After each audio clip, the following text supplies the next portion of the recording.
Patches of night that is coming. That is very unusual wording. That whole hadith is describing what? What was that hadith? What was it describing? Akhir Zaman, and saying about who? Talking about who? Behavior of the people of the Akhir Zaman. Which people? Believers of Akhir Zaman. Correct?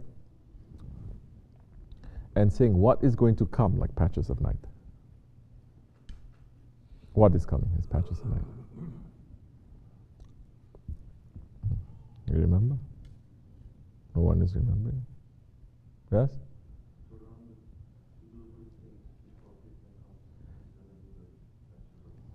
To run to do good things before the confusion happens. Because when confusion happens, people are not running to do good things. They're not running to do good things, and they are not forbidding what is wrong things, evil things, bad things. Is this what is happening? Yes. Before the fitna comes, like patches of night,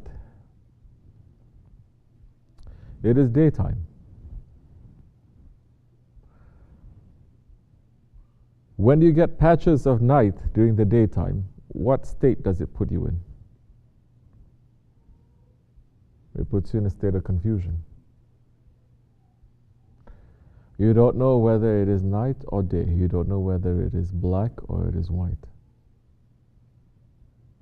And these are the days, the awliya are saying, where black is white and white is black.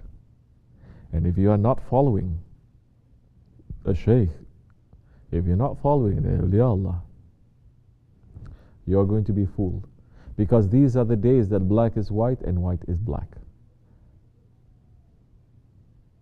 What we're doing now here, this is torture for the people of the dunya, majority of the people. Even the Muslims are going to look at us. Why are you wearing turbans like this? Don't you know this is the most worst thing you can ever do in this time in this country? This is not Islam. They're going to say that. You are backward. You've got to be like us. We are forward. We are white. You are black. Everything is turned upside down. We're living in those days. What? Man and woman to marry? This is backward thinking. To have a family and to raise? This is backward thinking. We must be free. What is free? For them, freedom means freedom of the ego. For us, freedom means freedom of the spirit. For them, it means the ego can do anything it wants and get away with everything. There should not be any rules. For us, the spirit must free itself from this cage.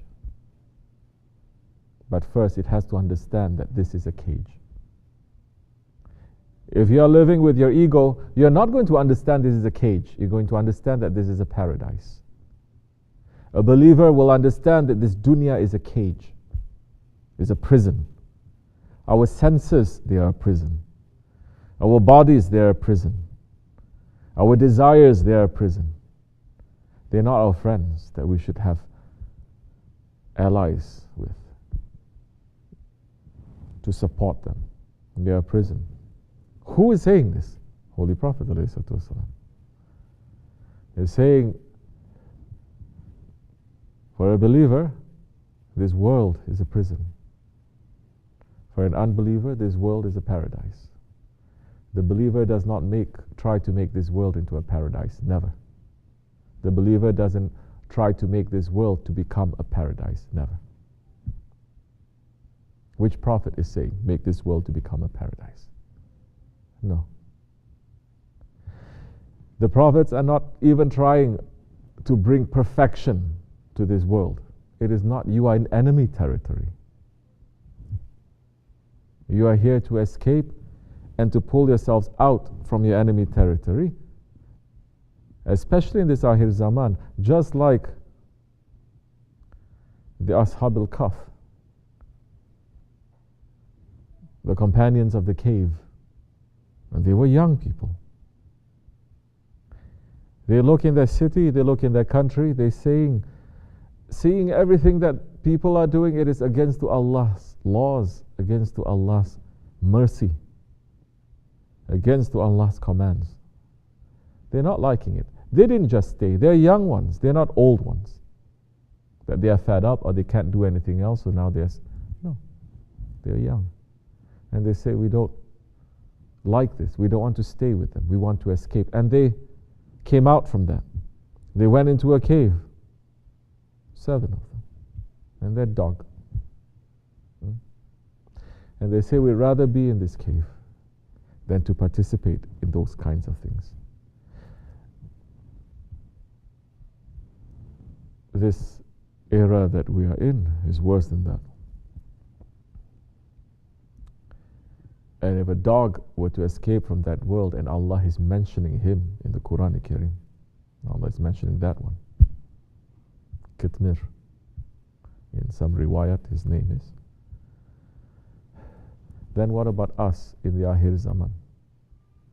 I think Allah subhanahu wa ta'ala is going to be more merciful to a dog than to the insan that He has created. Definitely that one is better than us.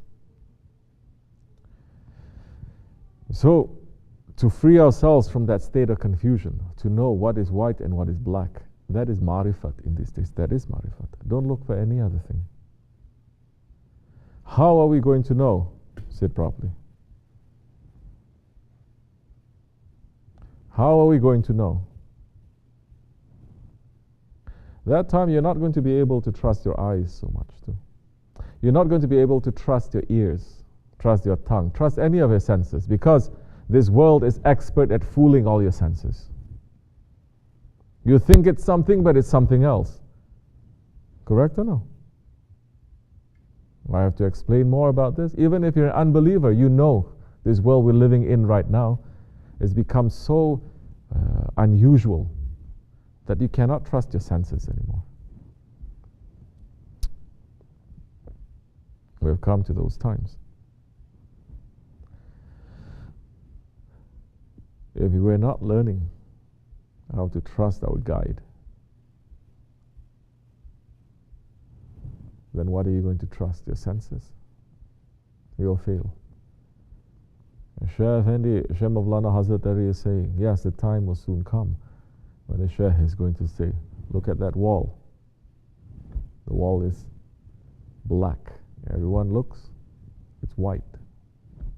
Oh, it's white. You know it is white. Everybody knows, but the Shaykh, the guide, says it's black.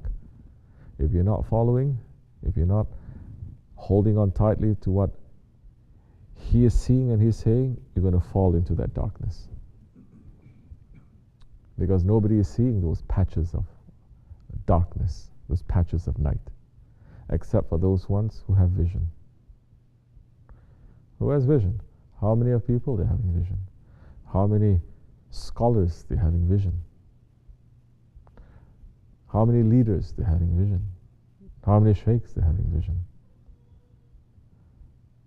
What are you trying to do? Are you trying to pull people out from the darkness to bring them into light? Or are you just still talking about love?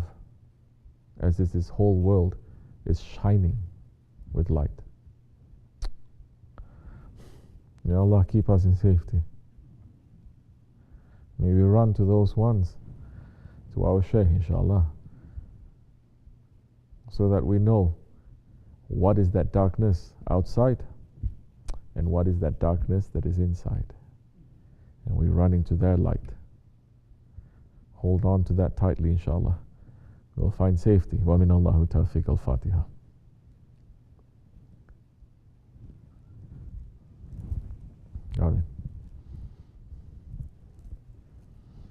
Assalamu alaikum wa rahmatullah.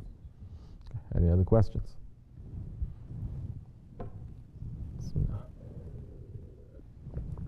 This much is enough. Wa min Allahu tawfiq al-Fatiha. Assalamu alaikum wa rahmatullah.